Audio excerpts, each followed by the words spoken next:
Hello friends, எல்லாருக்கும் வணக்கம். நீங்கள் எல்லாரும் ரொம்ப சேஃபாக இருப்பீங்க அப்படின்னு நம்புகிறேன். இது ஒரு ஸ்பெஷலான வீடியோ. இது நம்மளோட 200வது வீடியோ. அதனால் உங்கள் எல்லாருக்குமே ஒரு சூப்பரான ஸ்வீட் ரெசிபி செஞ்சு காமிக்கலாம் அப்படின்னு இருக்கேன். நம்மளோட சேனலில் நான் ஏற்கனவே கல்யாண கேசரி ரெசிபி அப்லோட் பண்ணியிருக்கேன். அது 6 மில்லியன் வியூவை தாண்டி போயிட்டுருக்கு.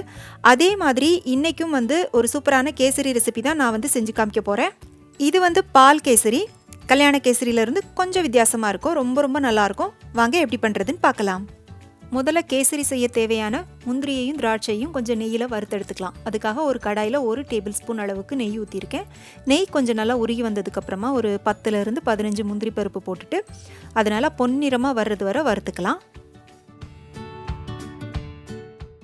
முந்திரி கொஞ்சம் பொன்னிறமாக வறுபட்டு வந்ததும் அதோட ஒரு 25 கிராம் அளவுக்கு உலர்ந்த திராட்சை போட்டு அது கொஞ்சம் நல்லா பலூன் மாதிரி உப்பி வருது வரை வறுத்துக்கலாம்.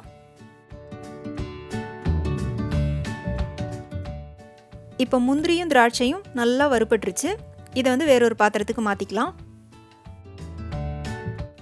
இப்போ முந்திரியும் திராட்சையும் வறுத்த அதே கடாயில் ரவையை போட்டு வறுத்துக்கலாம். ரவை நான் மெஷர்மெண்ட் கப்புக்கு கரெக்டாக 1 கப் அளவுக்கு எடுத்திருக்கேன். இப்போ இதை கடாயில் போட்டுட்டு நல்லா வறுத்துக்கலாம். நான் இதில் எக்ஸ்ட்ரா நெய் சேர்க்கலை. முந்திரியும் திராட்சையும் வறுத்த அதே நெய்யில் தான் ரவையை போட்டு வறுத்துக்கிட்டேன். ரவை நல்லா நெய்யோட வறுப்பட்டு நல்லா வாசனை வரும், அந்த அளவுக்கு வறுத்துக்கணும். ரவையோட கலர் மாறக்கூடாது.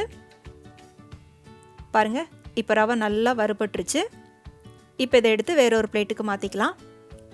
இப்போ நம்ம நார்மலான ரவா கேசரி பண்ணுறதுக்கு 1 கப் ரவைக்கு 3.5 கப் அளவுக்கு தண்ணி வைப்போம் இல்லையா, அதே மெஷர்மெண்ட் தான் இதுக்கும். நான் 1.5 கப் அளவு தண்ணியும் 2 கப் அளவுக்கு பாலும் எடுத்திருக்கேன். பால் ஃபுல் க்ரீம் பால் எடுத்ததுனால நான் 2 கப் பாலும் 1.5 கப் தண்ணியும் சேர்த்துருக்கேன். நீங்கள் தண்ணியே சேர்க்காமல் 3.5 கப்பு பால் மட்டுமே ஊற்றி கூட இந்த கேசரி பண்ணலாம். ரொம்ப நல்லாயிருக்கும். இப்போ கொஞ்சமாக பாலில், சூடான பாலில் நான் கொஞ்சம் குங்குமப்பூ போட்டு வச்சுருக்கேன். அதையும் இதோட ஊற்றிட்டு நல்லா கலந்து விட்டுக்கலாம். குங்குமப்பூ ஆப்ஷனல் தான்.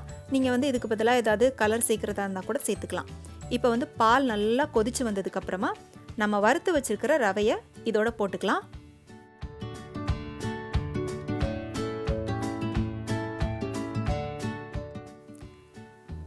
ரவையை போட்டுட்டு நல்லா கலந்து விட்டுக்கோங்க.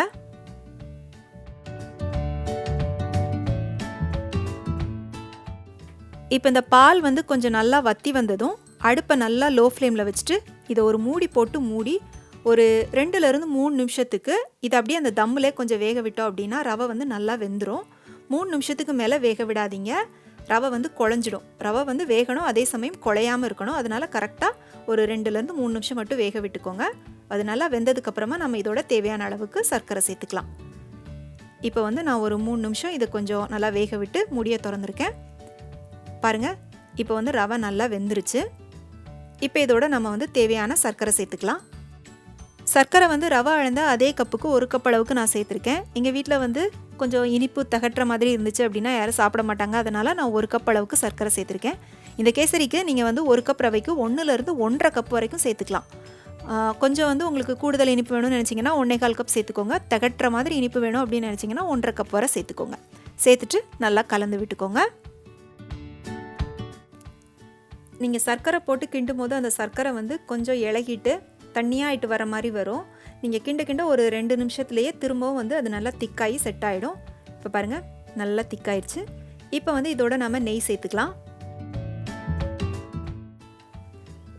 நெய் ஒரே நேரமாக ஊற்றி கிளறாமல் கொஞ்சம் கொஞ்சமாக ஊற்றி கிளறிக்கோங்க. இப்போ நான் 1 டேபிள் ஸ்பூன் நெய் ஊற்றியிருக்கேன். அடுத்ததாக இன்னொரு டேபிள் ஸ்பூன் நெய் ஊற்றிக்கிட்டேன். இது பால் கேசரி அப்படிங்கிறதுனால நெய் ரொம்ப தேவைப்படாது. உங்களுக்கு எவ்வளோ நெய் தேவையோ அந்த அளவுக்கு ஊற்றிக்கோங்க.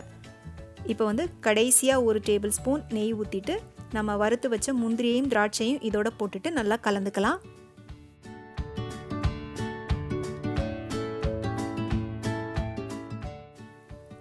இப்போ இதோட கடைசியாக ஒரு 1/2 டீஸ்பூன் அளவுக்கு ஏலக்காய் தூள் சேர்த்துட்டு நல்லா கலந்து விட்டுக்கலாம்.